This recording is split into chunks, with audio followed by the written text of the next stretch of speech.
வணக்கம் நண்பர்களே. இன்று நாம் உலகின் கார் வரலாற்றை பார்க்கப் போகிறோம். முதற்காலத்தில் மனிதர்கள் சக்கரங்கள் கொண்ட வண்டிகளை பயன்படுத்தினர். 1700களில் நீர் வாட்டர் வால்வுகள் கொண்டு இயங்கும் கார்கள் உருவானன. 1886இல் கார்ல் பென்ஸ் முதல் இயந்திரச்சார் உருவாக்கினார். 1900களில் கார்கள் மெதுவாக பொதுமக்களின் வாழ்க்கையில் வந்தன. 1913இல் Henry Ford model T car mass production அறிமுகம் செய்தார்.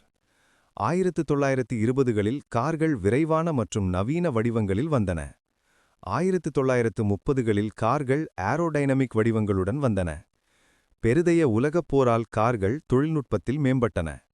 போருக்குப் பிறகு கார் உற்பத்தி அதிகரித்து மக்கள் வாழ்க்கையை மாற்றியது. 1960-70களில் மஸ்கில் கார்கள் மிகவும் பிரபலமானன.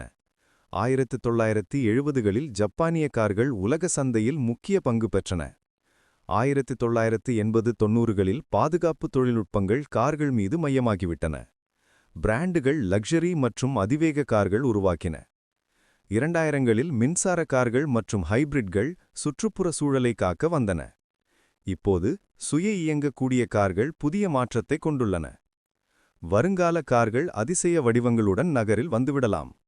இந்தியாவில் டாடா, மஹிந்திரா, மருதி போன்ற கார்கள் மக்கள் வாழ்க்கையை மாற்றின. உலகின் மிக வேகமான கார், மிக பெரிய கார் போன்ற ருசிகரமான தகவல்கள் காத்திருக்கின்றன. Thank you for watching. Don't forget to like, comment, and subscribe to Ashraf Animation Story channel for more amazing animated stories.